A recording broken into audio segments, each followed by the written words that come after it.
Le jour du mariage de mon fils, ma belle-fille a poussé ma femme dans une mare. Debout devant 200 invités, puis elle a éclaté d'un rire sonore, comme s'il s'agissait d'un divertissement de mauvais goût. La robe en soie blanche que ma femme avait mis 3 mois à choisir était déchirée, trempée, maculée de terre humide. Mon fils se tenait à quelques pas seulement. Il a tout vu, puis il a tourné les talons. Personne ne s'est excusé. Personne ne l'a aidé à se relever. Et moi, je suis resté là, figé, et j'ai compris quelque chose à cet instant précis. Ce n'était pas un accident. C'était une déclaration. Avant de continuer, abonnez-vous à la chaîne et laissez un commentaire pour me dire d'où vous écoutez cette histoire. Je veux savoir jusqu'où ces récits voyagent. Revenons maintenant à ce moment dans le jardin après l'averse, là où une prétendue maladresse, qui était tout sauf fortuite, a ouvert la porte à une épreuve que je n'aurais jamais cru devoir affronter. Je me souviens encore clairement de ce moment, non pas à cause de la boue sur la robe de mon épouse, mais à cause du rire qui a suivi immédiatement sa chute. Une seconde plus tôt, le jardin était encore humide de pluie. Les photographes mitraillaient sans relâche. On organisait le monde pour la photo de famille finale. Une seconde plus tard, tout s'est arrêté. Sylvie a trébuché lorsque quelqu'un a délibérément marché sur l'ourlet de sa robe par derrière. Elle a perdu l'équilibre et s'est étalée dans une flaque d'eau. J'ai entendu la soie se déchirer sous la traction. J'ai entendu le souffle court s'échapper de sa poitrine quand ses mains ont heurté le sol froid. La boue a giclé sur le tissu blanc, s'étendant rapidement, comme si elle n'attendait que ça. Tiffany se tenait juste derrière elle. Je l'ai vue très clairement. Elle ne s'est pas penchée. Elle n'a pas tendu la main. Elle a ri, un rire strident et tranchant. Puis, elle a lancé assez fort pour que les personnes alentour entendent « Oh, allez, maman. Ne fais pas ton cinéma juste pour me voler la vedette. » L'air s'est figé un instant. Quelques invités ont ri nerveusement. D'autres ont détourné le regard. Personne n'a remis en question ses propos. Et ce qui m'a glacé le plus, ce n'était pas ces mots. C'était ce silence complice qui les acceptait. Sylvie était toujours là, à genoux. Une main appuyée au sol pour tenter de se redresser, mais la robe mouillée était lourde et l'entraînait vers le bas. J'ai plongé mon regard dans ses yeux. Il n'y avait pas de larmes. Juste l'air hébété de quelqu'un qui venait de réaliser qu'elle jouait un rôle dans une pièce où elle n'avait jamais été invitée. Puis j'ai regardé Julien. Mon fils se tenait à quelques pas. Il avait tout vu. Il avait entendu chaque mot. Au lieu de s'avancer, il a ajusté la manche de sa veste, a tourné la tête et a fait semblant d'écouter le photographe qui organisait le groupe. À cet instant, j'ai compris que ce n'était plus seulement une affaire entre une belle-mère et sa bru. Quelqu'un du côté de la mariée a fait une remarque sur le fait que le jardin était glissant après la pluie et que les personnes âgées devaient faire plus attention. Quelqu'un d'autre a chuchoté que la photo était gâchée. Personne n'a mentionné le pied sur la robe. Tout était recouvert de remarques polies et lisses, comme si le simple fait de ne pas nommer les choses pouvait les faire disparaître. Je me suis avancé et j'ai aidé ma femme à se lever. Sa main était glacée, couverte de boue. J'ai épousseté la robe par automatisme, sachant pertinemment qu'il n'y avait aucun moyen de la rendre propre. Sylvie a secoué légèrement la tête, me signifiant de ne rien dire. Même à ce moment-là, elle essayait encore de protéger la dignité de notre fils alors que la sienne venait d'être traînée dans la poussière. Les flashs ont repris. Quelqu'un a dit qu'il fallait respecter le planning. Tiffany s'était déjà détournée. Son sourire était revenu. Comme si ce qui venait de se passer n'était qu'un détail insignifiant dans son script parfait. Alors que je reprenais la place qui m'était assignée, une Contradiction brutale m'a frappé. J'assistais à un mariage dont j'avais discrètement financé chaque détail, et pourtant, on me traitait comme un figurant que l'on prie de s'effacer du cadre. Sylvie a été emmenée pour se changer. La robe déchirée a été pliée et mise dans un sac comme un objet sans valeur. J'ai marché à ses côtés, entendant mes chaussures s'enfoncer dans le sol humide. Pour la première fois ce jour-là, cela ne ressemblait plus à un mariage. Une pensée s'est formée lentement dans mon esprit. Aucune colère, aucune impulsion. Si c'était ainsi qu'il choisissait de commencer cette nouvelle relation, alors cette chute n'était pas un accident. C'était le premier signe qu'une limite avait été franchie. Et une fois cette limite brisée, mon silence ne serait plus de la patience, mais de la mémoire. Lorsque nous sommes retournés dans la salle de réception, l'odeur des plats chauds et le tintement des verres ont tout étouffé. Personne n'a mentionné le jardin. Personne n'a demandé si Sylvie allait bien. L'histoire avait été close rapidement, comme si le changement de lieu suffisait à tout effacer. Nos places étaient situées au fond de la salle, juste à côté de l'entrée de la cuisine. Une petite table, à la nappe légèrement froissée, isolée des grandes tables rondes où la famille de Tiffany riait bruyamment. J'ai regardé autour de moi et j'ai compris que ce n'était pas un hasard. L'emplacement avait été choisi avec soin, assez loin pour rester hors des photos principales, assez proche pour être facilement ignoré. Sylvie s'est assise très lentement. Elle a posé ses mains sur ses genoux, le dos droit, comme si elle était de retour dans une salle de classe. Je savais qu'elle essayait de paraître normale, mais chaque mouvement était plus précautionneux que d'habitude. La robe de remplacement était plus simple, rien à voir avec celle qu'elle avait préparée si longtemps. J'ai regardé ses mains. La boue était partie, mais la peau était encore rouge.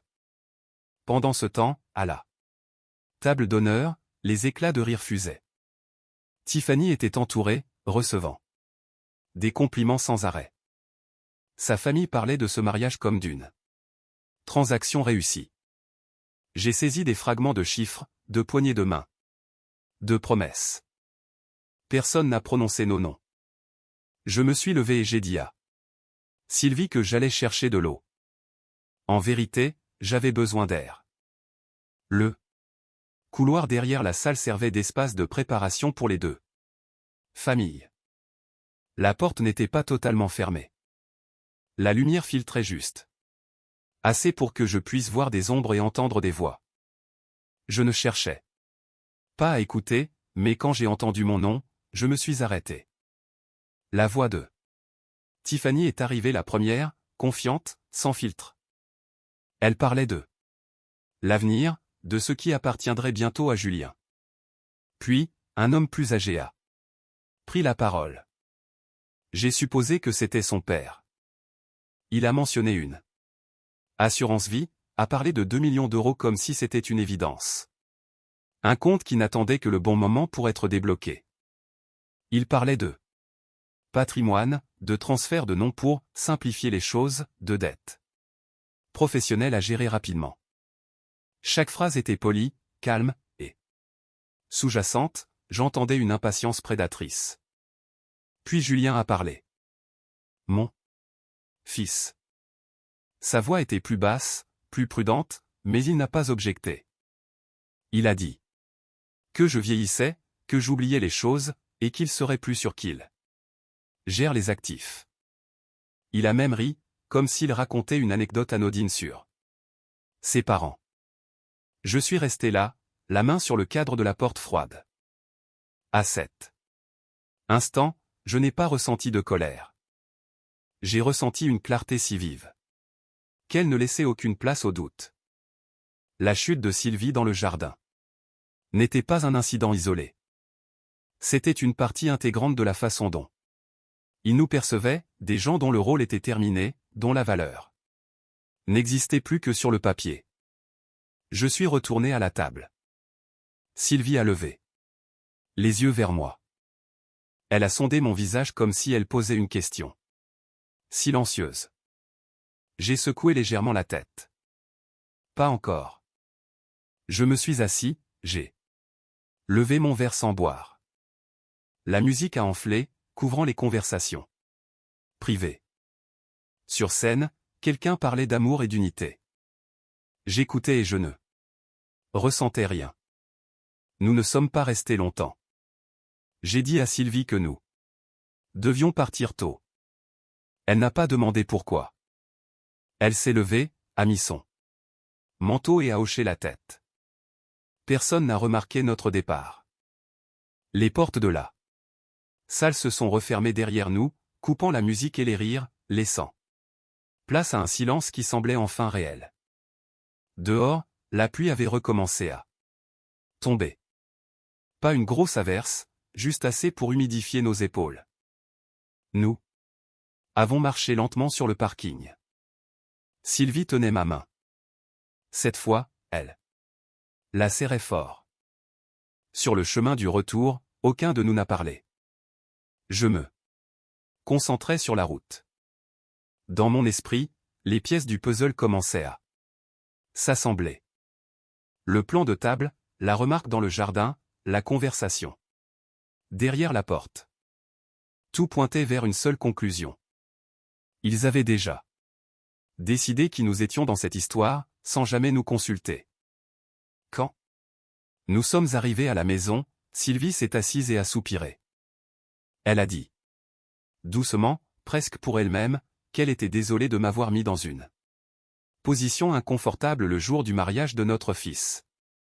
Je l'ai regardée, et à cet instant, j'ai su que je ne pouvais plus rester silencieux de la même manière. Je ne lui ai pas expliqué ce que j'avais entendu, pas encore. Je lui ai seulement dit que les choses allaient devenir claires et qu'elle n'avait plus besoin d'essayer de plaire à quiconque. Elle a hoché la tête, mais je savais qu'elle ne comprenait pas tout. Certaines vérités, exprimées trop tôt, ne font que blesser davantage. Cette nuit-là, je n'ai pratiquement pas dormi. Je me suis assis à mon vieux bureau et j'ai ouvert des documents que je n'avais pas consultés depuis des années, non pour réagir, mais pour préparer. J'ai compris qu'à partir de ce moment, chaque pas devait être précis, calme, délibéré. Parce que quand les gens commencent à calculer votre avenir comme un simple chiffre, le silence n'est plus de la patience. C'est du temps. Le temps de décider quelle porte fermer et où garder la clé. Le lendemain matin, je me suis réveillé plus tôt que d'habitude. La maison était silencieuse. Seul le bruit de la bouilloire qui frémissait dans la cuisine se faisait entendre. Sylvie dormait. Encore. Je l'ai observée un long moment, puis j'ai doucement fermé la porte de la chambre. Certaines décisions n'ont pas besoin d'être annoncées immédiatement. Elles ont besoin de temps pour s'affirmer. J'ai commencé par ne rien faire du tout. Je n'ai pas appelé Julien. Je n'ai pas envoyé de SMS à Tiffany. Je n'ai pas demandé de nouvelles de leur lune de miel. Le silence s'est étiré d'un jour à l'autre. Je savais qu'il le remarquerait. Ce n'était qu'une question de temps. Pour ceux qui sont habitués à l'attention, le silence est toujours le premier signe qu'une porte se ferme lentement. Cette semaine-là, j'ai annulé un rendez-vous que j'avais déjà pris avec un gestionnaire de patrimoine. L'appartement pour lequel j'avais prévu d'aider Julien, les 300 000 € que j'avais soigneusement mis de côté, ont été discrètement retirés du plan. Pas de drame, pas d'explication. Juste une confirmation finale courte. J'ai enregistré une copie et je l'ai placée dans un dossier séparé. J'ai appelé un expert immobilier avec qui j'avais travaillé il y a de nombreuses années. Il est passé l'après-midi, a arpenté le terrain, a pris des notes précises. Nous avons très peu parlé. Je lui ai demandé de travailler comme il le faisait d'habitude. Aucune précipitation. Je n'ai pas expliqué pourquoi. Pour moi, l'évaluation n'était pas faite pour vendre. C'était pour savoir exactement où Je me situais. Julien a appelé le 3e jour. Sa voix était enjouée, comme si rien ne s'était passé. Il parlait de son emploi du temps chargé, des projets à venir. J'écoutais et je répondais brièvement. Il a mentionné l'appartement, a dit que Tiffany était enthousiaste. Je lui ai dit que je revoyais des documents. Et que j'avais besoin de plus de temps. À l'autre bout du fil, il y a eu un court silence, juste assez long pour que je sache que le message était passé. Après cela, les appels sont devenus plus fréquents, non pas de la part de Julien directement, mais de Tiffany. Son ton n'était pas indirect. Elle a dit que Sylvie devrait passer au nouvel appartement pour aider à organiser les choses. Puisque les personnes âgées à la maison n'ont pas grand-chose à faire. J'ai écouté sans répondre. J'ai regardé ma femme assise tranquillement près de la fenêtre. J'ai dit à Sylvie que si elle voulait y aller, elle pouvait. Aucune explication nécessaire. Elle m'a regardé, légèrement surprise. Je savais qu'elle ne comprenait pas pourquoi je laissais les choses suivre ce cours. Mais je savais aussi qu'elle avait besoin de le voir par elle-même. Dans les jours qui ont suivi, Sylvie a fait des allers-retours entre notre maison et l'appartement de Julien. Elle nettoyait. Elle organisait. Elle écoutait des instructions froides, des remarques désinvoltes qui semblaient inoffensives mais qui se répétaient sans fin. Chaque fois qu'elle rentrait, elle était plus fatiguée. Plus silencieuse. Je n'ai posé aucune question. Je préparais le thé, je laissais une serviette chaude prête, et je me souvenais de tout. J'ai glissé un petit enregistreur dans la poche de son manteau, non pour espionner, mais pour protéger. Je lui ai expliqué pourquoi. Sylvie n'a pas objecté. Elle a juste hoché la tête, comme si elle comprenait enfin que son endurance était désormais mise à profit pour une cause juste. Pendant ce temps, je continuais à préparer. J'ai rencontré notre avocat de famille, l'homme qui travaillait avec moi depuis le début de ma carrière. Nous avons passé en revue chaque accord. Tout soutien financier antérieur était conditionné. Ces conditions avaient été violées. Clairement et de manière prouvable. Je n'avais besoin de rien d'autre que de précision. Julien a rappelé. Cette fois, sa voix était plus basse. Il a demandé si j'allais bien. J'ai dit que oui. Il a mentionné les papiers d'héritage que j'avais dit préparer autrefois. J'ai répondu que tout était en cours de révision. Je n'ai rien promis. Je n'ai rien refusé. Ce genre d'incertitude teste la patience plus que n'importe quel refus catégorique. Les enregistrements commençaient à s'accumuler. Pas de cris, pas de scènes dramatiques, juste des commentaires constants, de petits ordres, des dénigrements répétés, assez pour révéler un modèle, assez pour montrer un caractère. Un soir, Sylvie est rentrée tard. Elle s'est assise, les mains tremblant légèrement. Elle a dit que Tiffany lui avait demandé de nettoyer le sol une 3e fois parce que ce n'était pas fait correctement. Julien était là. Il n'a rien dit. J'ai écouté sans réagir. J'ai éteint la cuisinière, j'ai tiré une chaise pour elle et j'ai dit qu'à partir de demain, elle n'y retournerait plus. Elle m'a regardé. Cette fois. Elle n'a pas demandé pourquoi. Dans ses yeux, j'ai vu un soulagement mêlé d'inquiétude. J'ai pris sa main et je lui ai dit que c'était assez maintenant. Cette nuit-là, j'ai organisé tous les dossiers, chaque document à sa place. Chaque enregistrement sauvegardé. Rien n'était précipité, rien n'était émotionnel. J'ai compris qu'un point culminant ne vient pas des voix qui s'élèvent, mais du moment où quelqu'un réalise que chaque choix qu'il a fait a été soigneusement consigné. Quand j'ai fermé le dernier dossier, je savais que j'étais prêt, non pas à affronter, mais à clore un chapitre avec clarté. Le silence avait fait son travail. Pour la suite, je n'aurais pas besoin de beaucoup de mots. La pendaison de crémaillère a eu lieu un week-end, exactement. Le genre d'événement que Tiffany aimait. Des lumières jaunes et chaleureuses remplissaient l'appartement. La musique était juste assez forte pour couvrir tout silence gênant. J'étais au courant de l'événement par une invitation envoyée à Sylvie, pas à moi. Cela ne m'a pas surpris. J'étais habitué à être gardé hors du cadre. Nous sommes arrivés à l'heure, ni en avance, ni en retard. Je portais un vieux costume, propre, bien ajusté. Sylvie marchait à mes côtés. Le pas lent, plus calme que ce à quoi je m'attendais.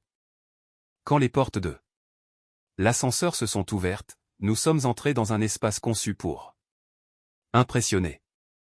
Des visages familiers de la haute société se tenaient en petit groupe, verre à la main, sourire poli en place. Personne ne nous a remarqués. Tout de suite. Julien était près de la grande fenêtre, parlant avec quelques hommes que je supposais être des partenaires d'affaires. Tiffany se déplaçait entre les groupes, sa voix claire et confiante, comme si c'était sa scène personnelle. Quand elle a vu Sylvie, elle a fait un bref signe de tête, puis s'est détournée. Je n'attendais rien d'autre. Nous sommes restés près du bord de la pièce. J'ai laissé les choses se dérouler un peu plus longtemps. Il n'y avait pas besoin de se précipiter. Les gens se vendent plus librement quand ils croient être en sécurité. J'ai entendu Tiffany parler de l'appartement comme d'un succès accompli. Elle a mentionné le soutien familial, parlant comme si tout avait déjà été signé et transféré, proprement emballé. Puis la sonnette a retenti, un petit son, mais suffisant pour briser le rythme. Tiffany a froncé les sourcils et a fait signe à l'assistant d'ouvrir la porte. Deux hommes bien habillés sont entrés, suivis d'une femme tenant un dossier. Ils se sont présentés brièvement. J'ai vu Tiffany s'interrompre, son sourire se figer un instant. J'ai fait un pas en avant. Aucune voix élevée, aucun geste dramatique. Je me suis simplement tenu là où je devais être. J'ai dit qu'ils étaient là à ma demande. La salle est devenue silencieuse, chaque groupe se tournant vers nous. L'attention se cristallisant en un point unique. La femme a ouvert le dossier. Elle a clairement énoncé le but de leur visite, annoncé formellement l'annulation de l'achat de l'appartement en vertu des clauses activées.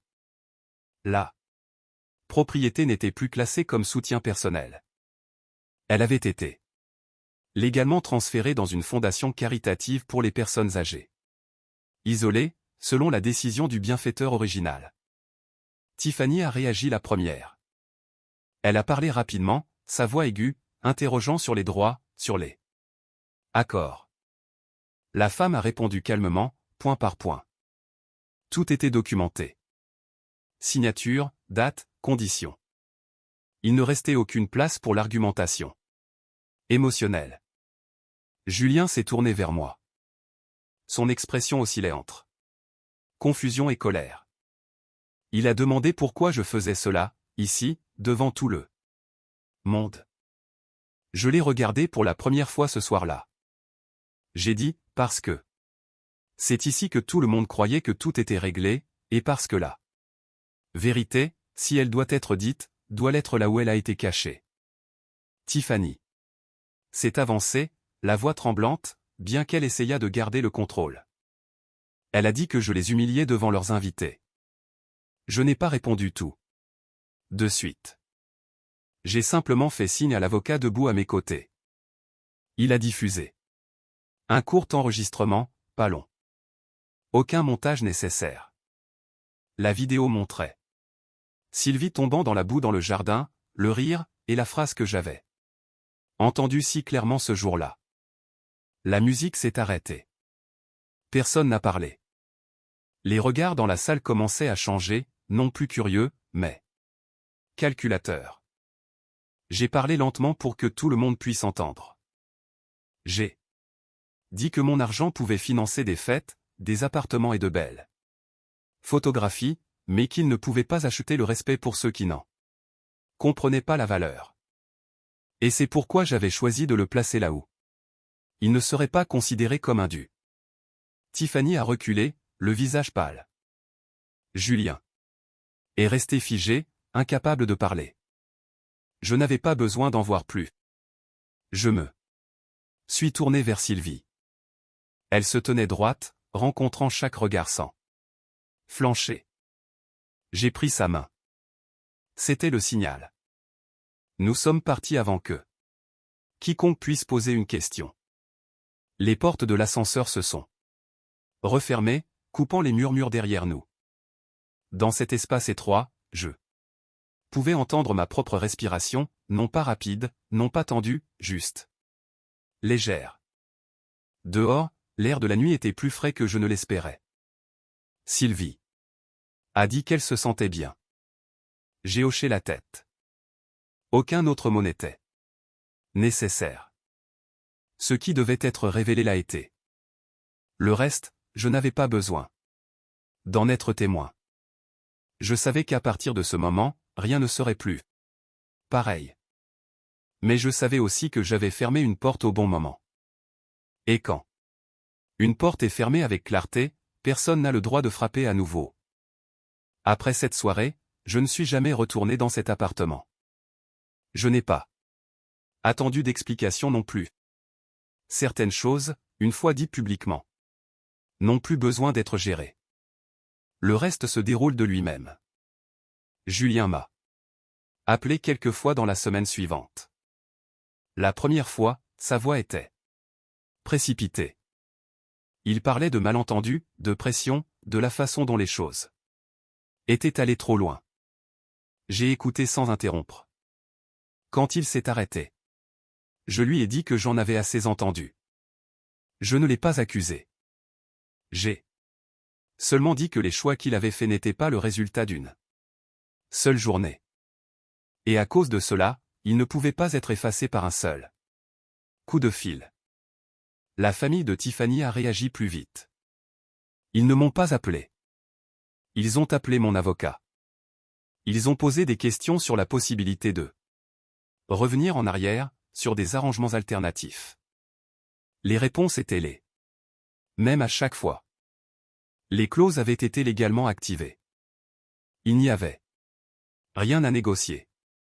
Quand l'argent n'était plus là où ils s'attendaient à ce qu'il soit, leur intérêt s'est rapidement évaporé. J'ai appris que Julien a été placé dans une position inconfortable au travail. Personne ne l'a dit directement. Mais des murmures sur l'éthique et la réputation ont commencé à circuler. Je n'ai pas ressenti de plaisir. Je n'ai pas ressenti de tristesse non plus. J'ai compris que les conséquences n'étaient pas quelque chose que j'avais créé. J'avais simplement arrêté de le protéger. Quant à Tiffany, les dépenses pour le mariage et l'appartement ne se sont pas volatilisées avec la fête. Les factures sont revenues au nom de ceux qui les avaient signées. Aucun cri ne m'est jamais parvenu, juste une longue période de silence, et puis, plus rien. Sylvie et moi avons vendu la vieille maison vers la fin de l'été, non pas parce que nous avions besoin d'argent, mais parce que nous n'avions plus besoin de nous accrocher à des pièces remplies de souvenirs pour lesquels nous n'avions jamais vraiment vécu pour nous-mêmes. Nous avons gardé ce qui comptait. Le reste est resté avec les nouveaux propriétaires. Le déménagement a été lent, sans hâte. Notre premier voyage a été vers un endroit que Sylvie avait mentionné il y a longtemps, mais qu'elle avait toujours reporté. Une côte lointaine, une lumière douce, aucun emploi du temps. Nous nous sommes réveillés tard, avons marché lentement, mangé des repas simples. Personne ne savait qui nous étions. Personne n'avait besoin de le savoir. Un après-midi, nous étions assis à regarder l'eau calme. Sylvie a dit qu'elle avait l'impression de venir de sortir d'une pièce étroite dans laquelle elle n'avait pas réalisé qu'elle était piégée. J'ai tenu sa main. Je n'ai rien dit. Certaines choses ont seulement besoin d'être autorisées à exister dans ce moment-là. J'ai reçu un message de Julien quelques mois plus tard. Aucune demande d'argent. Aucune demande d'aide. Juste une courte ligne disant qu'il comprenait. Je l'ai lu, j'ai posé le téléphone, et je n'ai pas répondu tout de suite. Pas par colère, mais parce que certaines distances ont besoin de temps avant de pouvoir être à nouveau mesurées. Nous avons continué à voyager. Un endroit à la fois, un jour à son propre rythme. Sylvie souriait davantage. Elle marchait toujours lentement, mais ses yeux n'évitaient plus rien.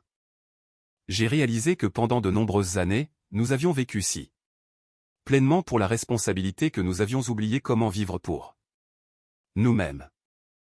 Un soir, assis dehors avec une légère brise, je lui ai dit que peut-être nous avions essayé de nourrir un arbre qui ne portait jamais de fruits depuis trop longtemps. Sylvie m'a regardé et a hoché la tête. Elle a dit: tout lâcher prise n'est pas un échec. Parfois, c'est la seule façon de préserver ce qui est encore intact.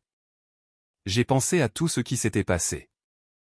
Il n'y avait aucun sentiment de victoire, seulement de la clarté. J'ai compris que le dévouement ne peut s'acheter, et que le silence apparent n'est pas de la faiblesse. C'est la patience ultime avant qu'ils ne choisissent de se tenir de leur propre côté. Alors que le soleil se couchait, Sylvie et moi étions assis plus près l'un de l'autre. Nous n'avons pas parlé du passé. Nous n'avons pas prédit l'avenir. Nous étions simplement là, ensemble. Et à cet instant, j'ai su que la porte qui s'était refermée derrière nous n'était pas destinée à empêcher qui que ce soit d'entrer. Elle était destinée à ouvrir un autre chemin, plus calme, adapté à la vie que nous méritions encore de vivre.